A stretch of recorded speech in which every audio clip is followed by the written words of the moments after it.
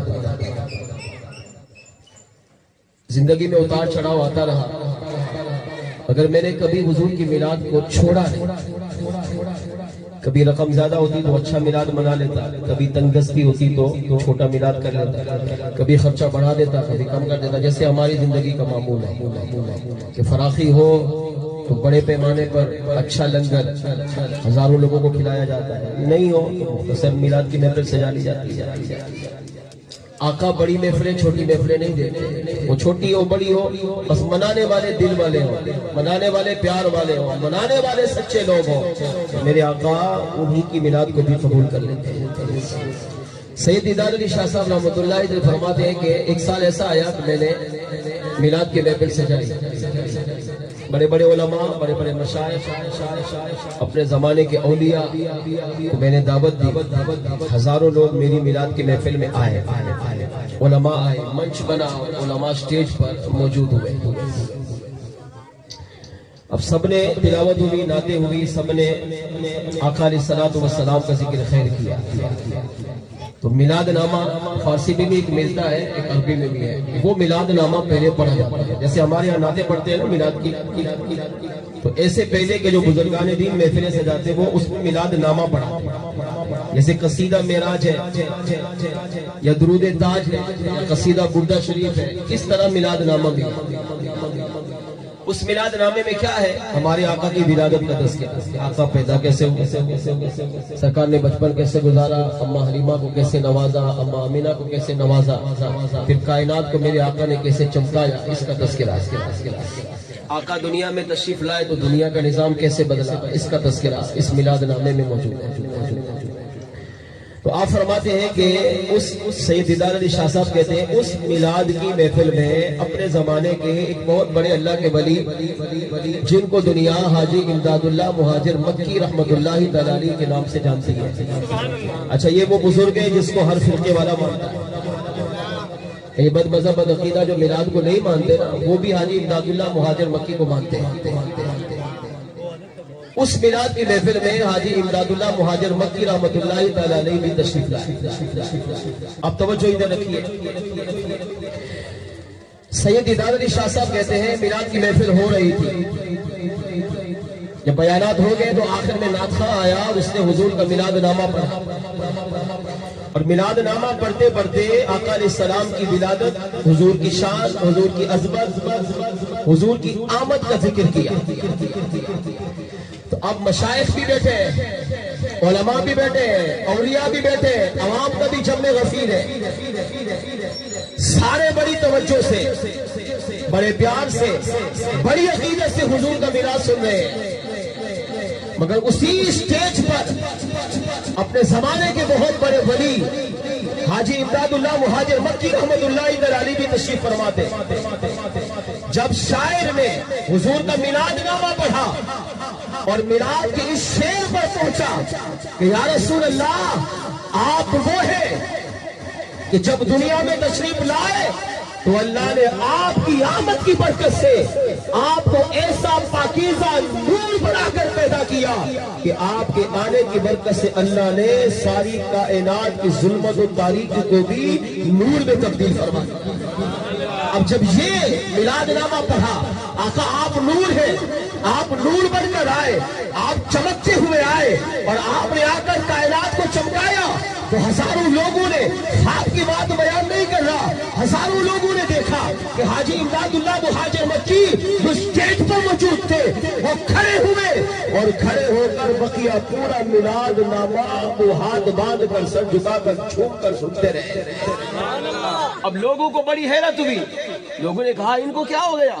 سارے بیٹھے ہوئے، بڑے بڑے اولیاء بیٹھے ہیں، بڑے بڑے مشائخ بیٹھے ہیں، بڑے بڑے بزرگان دین بیٹھے ہیں، بڑے حافظ عالم قاری بیٹھے ہیں، مگر یہ زمانے کا ولی کھڑا ہوا اور اسٹیج پر کھڑے ہو کر اب ہاتھ بھی باندھ رہا ہے، سر بھی جھک گیا اور جھوم کر اس وقت سے لے کر آخر تک وہ صلاۃ و سلام پڑھتا رہا، حضور کا میلاد نامہ پڑھا جاتا رہا۔ حاجی امداد اللہ مہاجر مکی فرماتے میں جھومتا رہا۔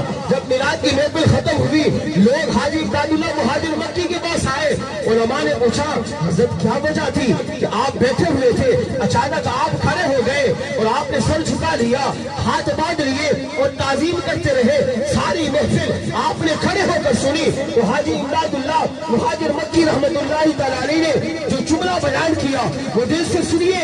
آپ نے ارشاد فرمایا لوگوں تم نہیں جانتے جس آقا کا اب میلاد منا رہے تھے، جب شاعر حضور کا میلاد نامہ پڑھ رہا تھا، حضور کو پکار رہا تھا، حضور کو ندا دے رہا تھا، حضور کی شان بیان کر رہا تھا، حضور کا میلاد منا رہا تھا، میلاد نامہ پڑھ رہا تھا، تو میں نے سر کی آنکھیں بند کرتے ہوئے دل کی آنکھ سے دیکھا تو وہی آقا جس کا میلاد پڑھا جا رہا تھا، وہی آقا ہماری اس میلاد مصطفیٰ کی محفل میں تشریف لے کر آئے۔ سبحان اللہ۔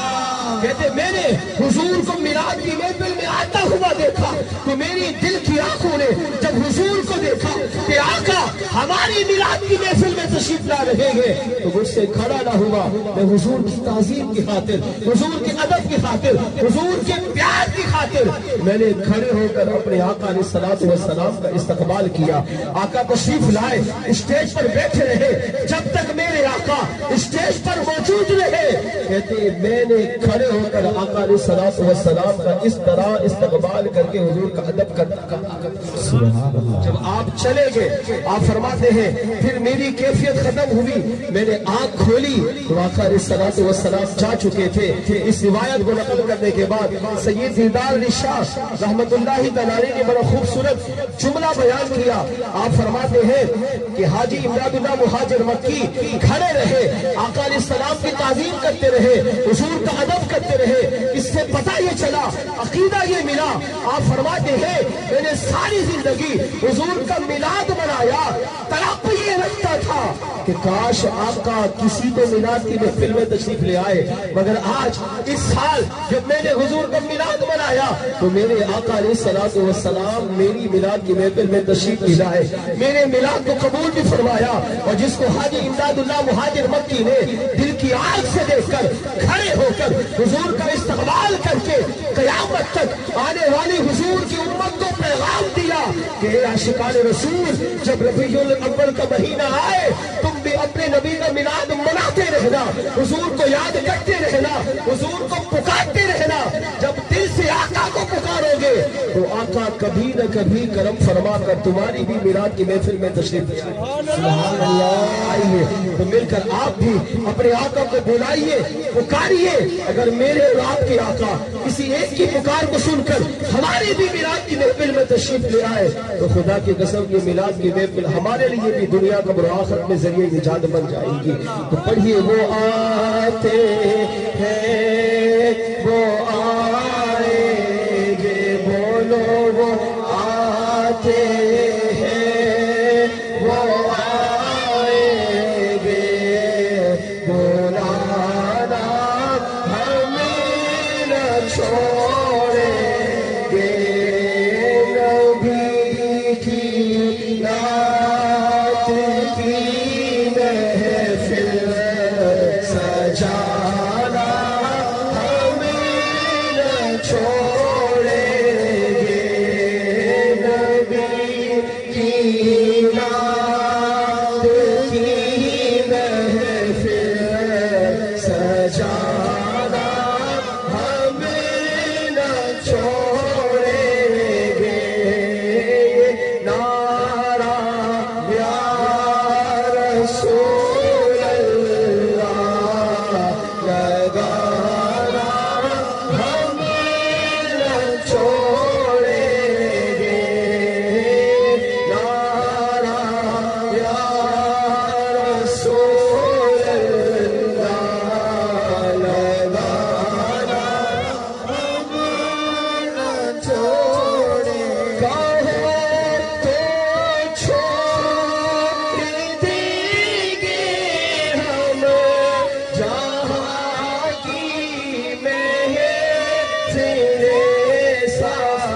اگر میلاد منانے والے سچے لوگ ہوں، دل سے میلاد منا رہے ہوں، آقا سے دل سے پیار کر رہے ہوں، حضور کی محبت میں بیٹھے ہوں، حضور کے عشق میں بیٹھے ہوں، حضور سے سچی محبت کرتے ہوں، دکھاوا ریاکاری نہ ہو، تو میرے آقا اس میلاد کی محفل کو قبول بھی کرتے ہیں، اس میں تشریف بھی لاتے ہیں، اور میلاد منانے والے کو مبارکباد بھی پیش کرتے ہیں۔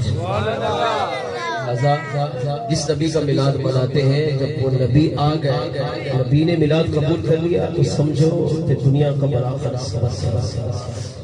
ہمارے پاس باقی کوئی ایسی نیکی نہیں ہے۔ نمازوں کا حال ہمارا برا، روزوں کا حال ہمارا برا، تلاوت قرآن ہم نہیں کرتے، گناہ ہمارے پاس کوئی نیکی ایسی نہیں ہے جو اللہ کی شایان شان ہو یا نبی کی شایان شان۔ تو یہ چھوٹے موٹے نیک اعمال اس لیے کرتے ہیں تاکہ ہو سکتا ہے آقا کو یہ ادا پسند آ جائے اور میرے آقا قبول کر لے اور دنیا کا برابر صبر جائے۔ میلاد اتنا پاکیزہ عمل ہے، ابھی ہم منا رہے ہیں۔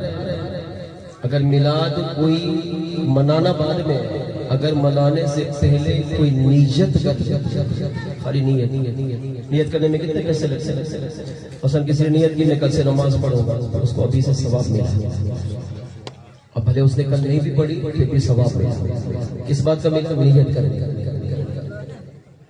میلاد ایک ایسا عمل ہے، اگر نیت کرو نا، خالی نیت کہ میں اس ماہ اپنے آقا کا میلاد مناؤں گا، تو نیت کرنے پر بھی میرا کریم رب ایسے ایسے انعامات دیتا ہے، ایسی مصیبتوں سے بچا لیتا ہے کہ انسان سوچ بھی نہیں سکتا۔ آپ کہیں گے یہ کیسے ہو سکتا ہے؟ سنیے کیسے ہو سکتا ہے۔ مسلمان اپنے نبی کا جب میلاد مناتا ہے تو اس کی برکتیں اپنی جگہ پر ہیں، بے شمار برکتیں، لیکن اگر وہ نیت خالی کرے کہ میں اپنے نبی کا میلاد مناؤں گا، تو میرا رب اسے کیسی کیسی مصیبتوں سے بچا لیتا ہے۔ اس بات کو اس حکایت سے سمجھنے کی کوشش کرتے ہیں۔ خلیفہ عبد الملک بن مروان اپنے زمانے کا حاکم تھا۔ اس کا ایک بچہ اپنے محل کے باہر محلے کے بچوں کے ساتھ کھیل رہا تھا۔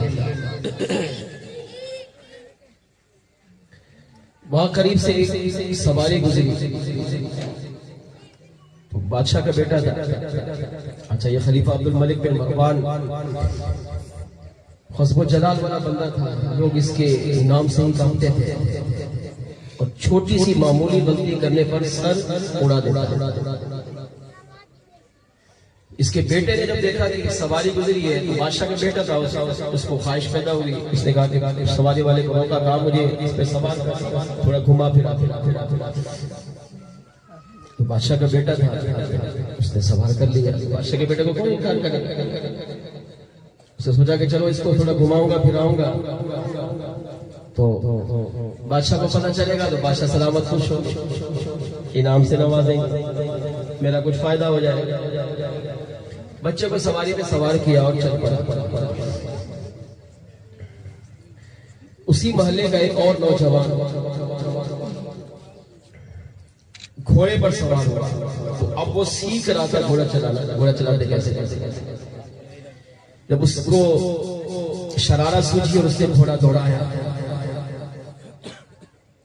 تو گھوڑا آپے سے باہر ہو گیا، بدک گیا، اور گھوڑے کی ٹکر اس سواری پر لگی جس سواری پر خلیفہ عبد الملک بن مروان کا بیٹا سوار تھا۔ جب دونوں آپس میں ٹکرائے تو سواری گری، بچہ نیچے گرا، گھوڑا گرا، تو گھوڑے کے نیچے بچہ آ کر دب کر مر گیا۔ اب کس کا بیٹا مرا؟ وقت کے بادشاہ کا، اور بادشاہ بھی وہ جس کے نام سے بھی لوگ کانپتے تھے۔ چھوٹی سی غلطی پر جب وہ سر کاٹ دیتا ہے تو آپ سوچیں، اب اس کا اپنا بیٹا مرا ہے تو اپنے بیٹے کے مرنے پر وہ کیا کرے گا؟ لیکن جو نوجوان تھا، جو گھوڑے پر سوار تھا، جو گھوڑا سیکھ رہا تھا، سواری کر رہا تھا، اور گھوڑا بدک گیا، ظاہر اس کا قصور بھی نہیں، وہ سیکھ رہا تھا، گھوڑا بدکا تو ٹکرا گیا۔